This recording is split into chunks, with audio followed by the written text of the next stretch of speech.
Ano naman ho ang kinamatay ng tatay ko? Tetano, nakatapak ng pakong may kalawang. Bakit naman ho kaya hindi na ikwento sa akin ng lolo ang buong tungkol sa aking ama? Paano? Wala nang ginawa ang lolo mo. Puro kasi moro-moro ang laman ng utak nun eh. Itong mga bawang nito ay makapangyarihan.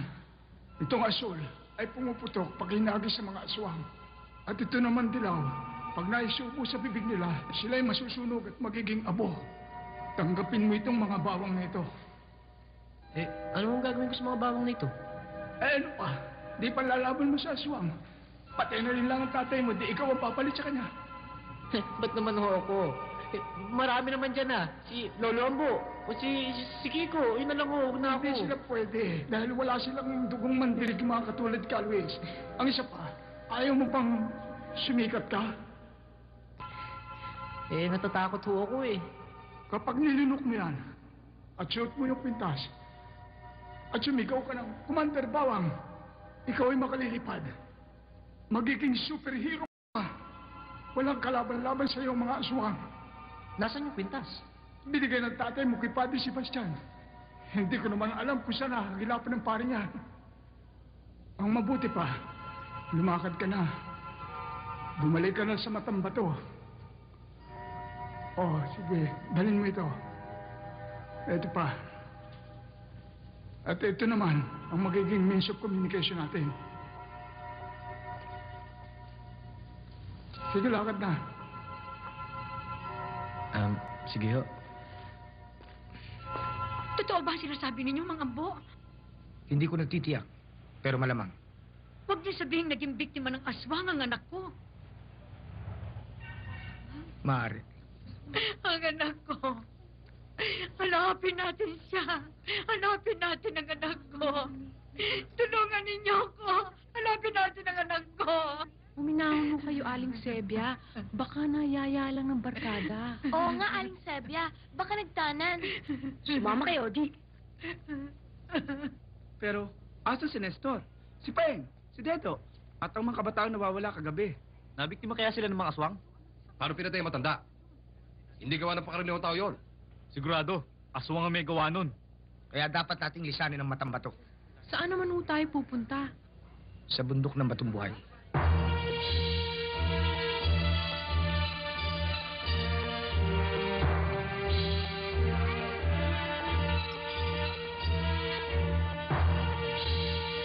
Lolo, malayo pa ba yung patunggoy? Malapit Pagod na kami, Lolo eh.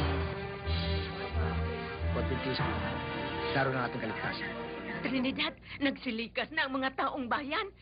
Sumalakay na ang mga aswang dito. Sa Matambato, baka tayo na lang naiwan. Naku, sinabi ko na naman sa'yo, ate. Hindi ko maaaring iwan ang bahay na ito. Gusto kong datnan ako ng aking asawa kung saan niya ako iniwan. Asawa na naman?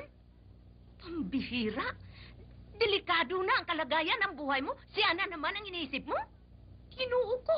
Wala akong magagawa eh. Hindi ko maaaring iwan na lang basta itong mga ipinundar niyang ito sa akin. Trinidad, dalawa na lang tayong magkapatid. Kaya hindi kita maaaring pabayaan.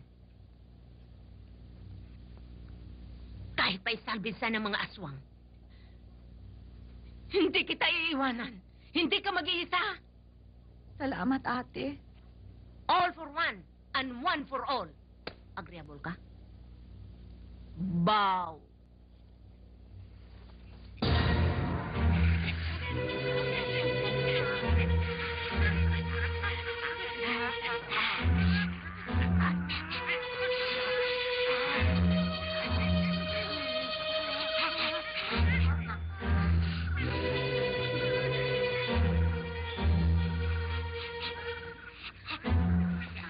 Meron akong naamoy.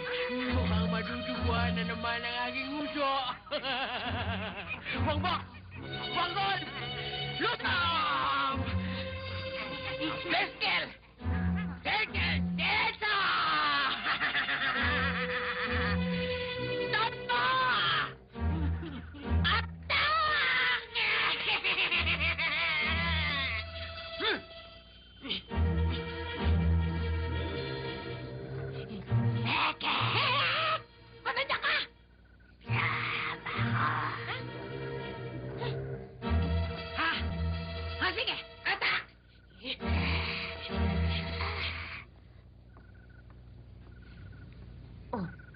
Bakit hindi ka pa natutulog? Eh, kasi hindi mo pa ako kinakanta ng neneng ko eh. Kita mo, naglambing na naman. Ay, aswang! Ha? Ano itong aswang sinasabi mo? Ay, aswang!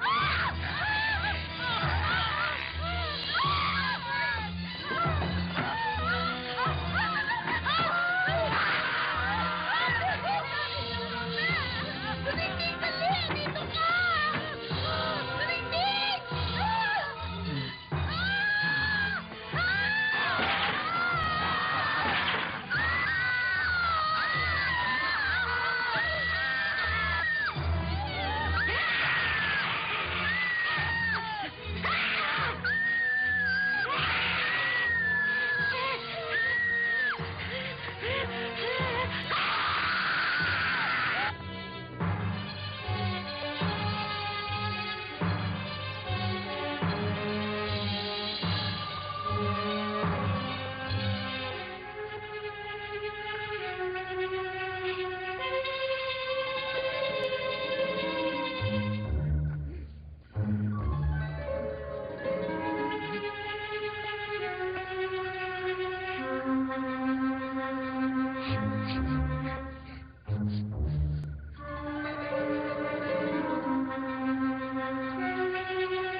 Luningning! Luningning! Ito may batang... Luningning! Luningning! Luningning! Nasa...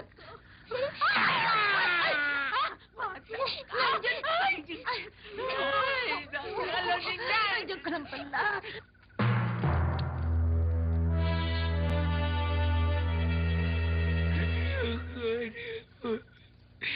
Aking kaputik-putik, binasang ka. Lo, huwag na kayong umiyak. Nariyan lang ho siya siguro sa tabi-tabi. Ay, ano ba sinabi mo sa tabi-tabi lang? Sa matang-mato pa lang nawala na siya. Hindi pa niya tinapos yung moro-moro ko. Ay, baka kinain na siya ng aswang. Matapang hustik po, Lolo. Hindi kaya na aswang yun. Matapang ang apog. Mapayat ko nga po. Ang masipag ko nga po. Siya pa naman ang inaasa kung magpapatuloy sa tradisyon ng aming angkan.